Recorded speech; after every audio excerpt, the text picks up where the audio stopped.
Welcome to the Powerless Leader Podcast. This podcast exists to equip everyday leaders, those of you without titles, authority, or formal power, to influence your world with clarity, courage, and character.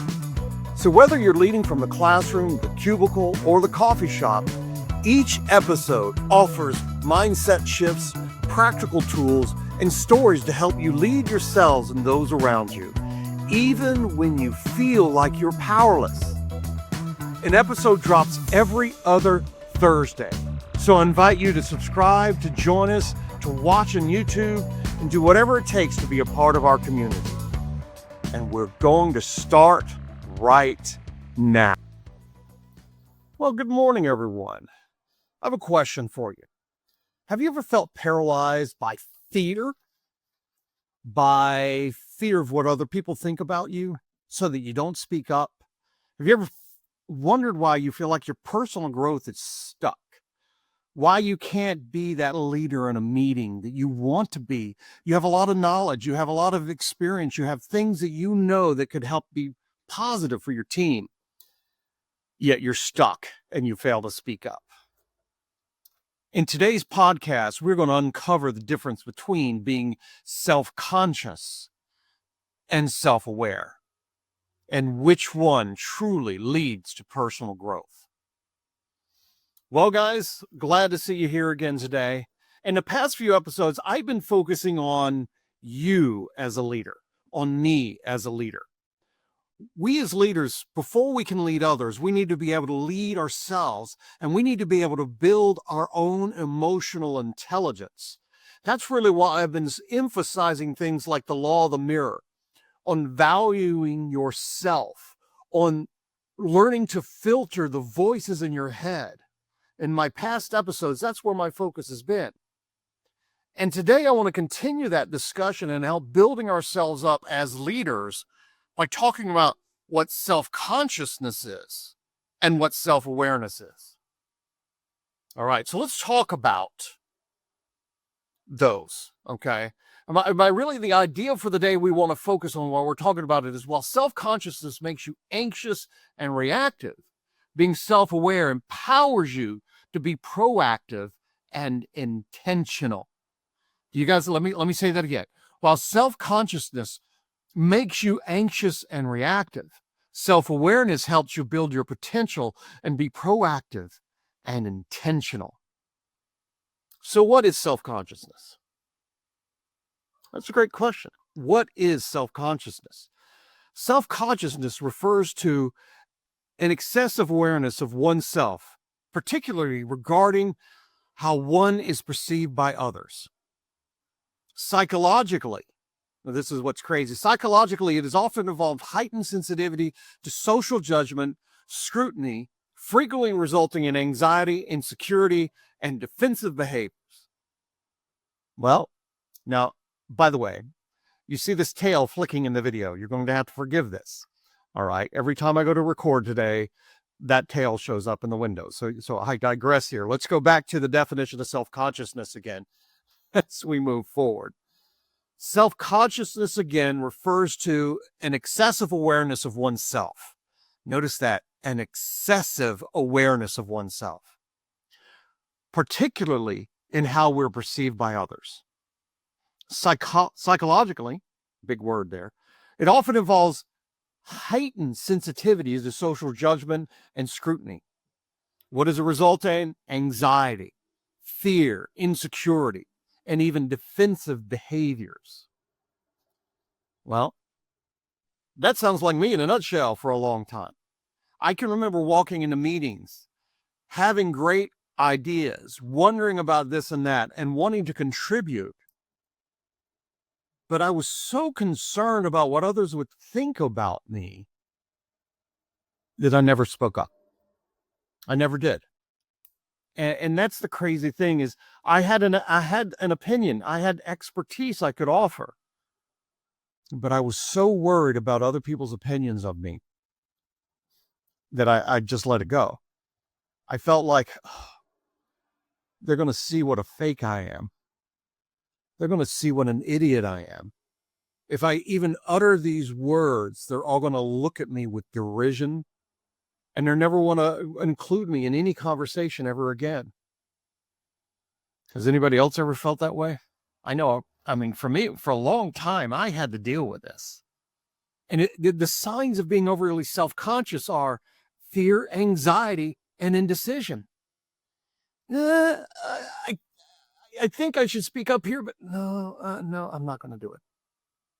In a way, self-consciousness makes you a very passive person, which is actually what we're going to be talking about some next time on my next episode. Self-consciousness is a tool that can really destroy us as leaders. It makes us insecure. It keeps us from doing the things that we're here to do. It keeps us from showing the skills that we actually have. And it keeps us from growing as leaders. If you're stuck in self-consciousness, hopefully today we can help you begin taking those steps to step out of that. All right, so self-conscious, again, is just the excessive awareness of oneself and really focus on how others regard you and the belief that others regarding you in a very negative way, especially if you speak up, especially if you stand up. And we have to be careful there because I wonder sometimes, because I'm guilty of this in the past, that we're self-conscious and think other people are judging us because that may be the way I'm looking at them. You see what I'm saying here? Sometimes we have that own thoughts about the way we're perceiving others, and we reflect that back on ourselves, that the way we perceive others is the same way they may be perceiving us, when that's not the case. So self-consciousness is really a negative thing for our personal growth, and we need to work to overcome it. So let me talk about self-awareness now. And this is really the key. This is where you want to be. So the definition of self-awareness, okay, let's get to the nuts and bolts of what self-awareness is. Self-awareness is the clear and accurate perceptions of one's personality, emotions, strengths, weaknesses, beliefs, and motivations. Well, there you go. It enhances emotional intelligence, bolsters confidence in decision-making, and facilitates intentional personal and professional growth. A self-aware person will say, I'm kind of weak in this area. I need to bolster this area in my life, especially as a leader in dealing with people. For me, sometimes that's making connections with individuals that I need to grow. I need to grow in my ability to make connections. And that's what being self-aware is. You understand where your weaknesses are, where your strengths are, how your personality works, and how your personality reacts in various scenarios. That's what a self-aware person does. A self-aware person has a higher emotional intelligence because they are aware enough to know when they've been wrong, and aware enough to know that I can make a decision here with confidence. And even though it might be questioned, it's still a good decision. That's what a self-aware leader does. True self-awareness is really rare, but it is critical for leadership success. So it is something we need to work on and build. It is something even now as I'm talking about it, it's what I do is I work on my self-awareness. And I'm going to show you some tricks here in a little bit to help you build that up. Now, some of the things I've actually done in the past is, understanding my personality profile. And if you're interested in understanding your personality profile, we could talk about that. Just email me, reach out to me, and we could talk about dealing with that. I've also done things like Strength Finders, which is an awesome tool to understand what my personal strengths are. There's so many things I have available to me, so many resources that we all have available to us out there that can help us determine where our strengths and weaknesses are, including friends who can help us with that as well, who we can have honest conversations with to help us find those weaknesses and what those external things are that we don't always see ourselves. And maybe I'll turn that into an episode one day of understanding our blind spots. One of our founders, Benjamin Franklin, he did a great thing in helping him build his own self-awareness, and that was journal. he recorded daily reflections and evaluations of the wins, any personal actions that he's done, things that helped either that he did right or wrong. He wrote all this kind of stuff down. And that's what we can do. And here's my pal Max again, stepping in, wanting to be part of this podcast. But I'm not starting again at this point, so let's go. Okay. Now, some critical differences between the two. Self-conscious people are extremely externally focused and very worried about other people's perceptions. Self-aware people are internally focused and they focus on personal growth. Self-conscious people are driven by fear and anxiety. Self-aware people are driven by curiosity and improvement. Self-conscious people tend to be reactive and defensive.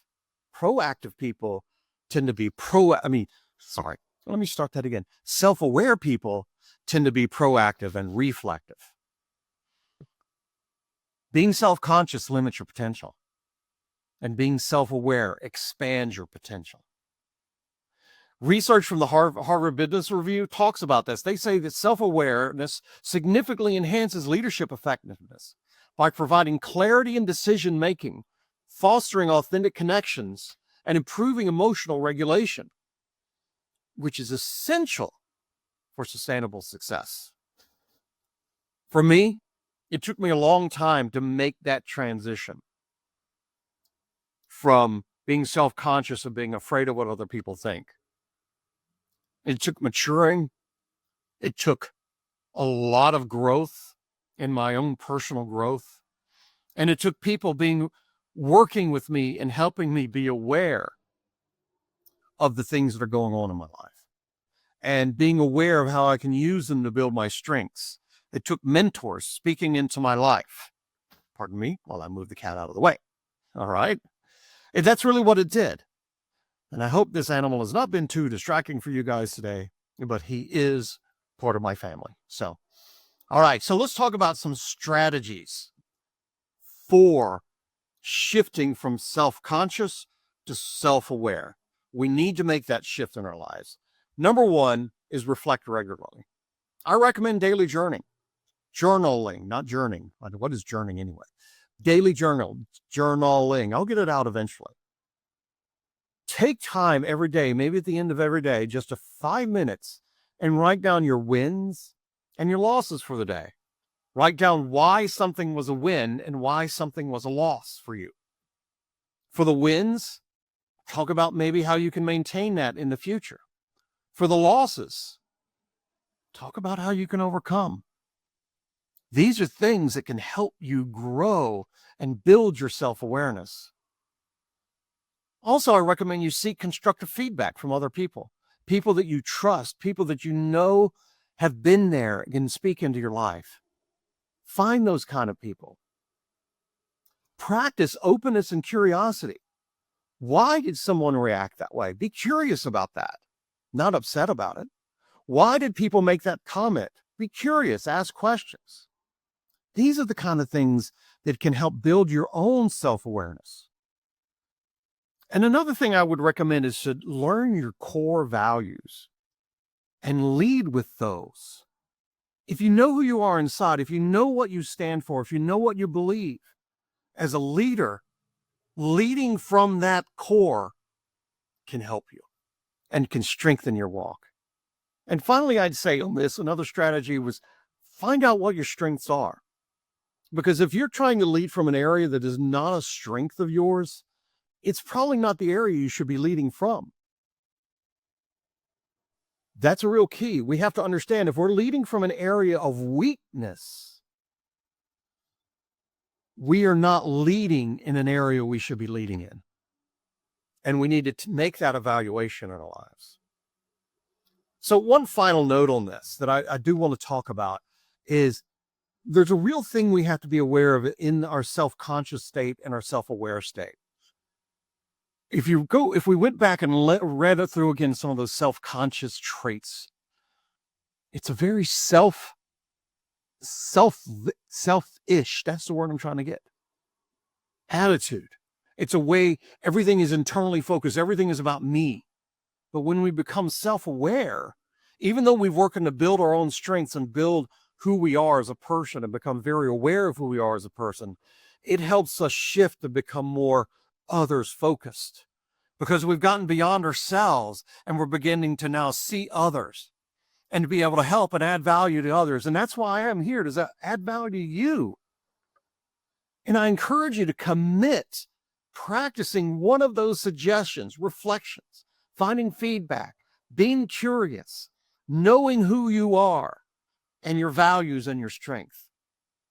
Commit to practicing one of those this week.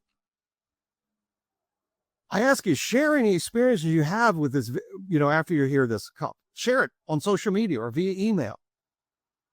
Please, as we wrap up, share, subscribe, and review this podcast. Let your friends know it's out there so we can grow and other people can hear things like this. Now, I'm going to leave you with one final quote, and then we'll wrap up here. Self-awareness gives you the capacity to learn from your mistakes as well as your successes. It enables you to keep growing.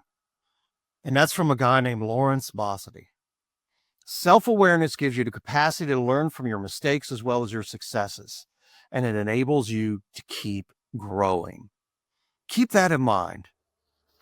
Now, are you interested in some help for deeper growth? I encourage you to sign up for a free 15-minute coaching session, a coaching call to explore how personalized coaching can help you build and work through this. Also, if you're interested, reach out to me, like I said before, to find out more about learning your personality and the strengths and weaknesses of your personality. I can help you with that as well. Well, that's it for today.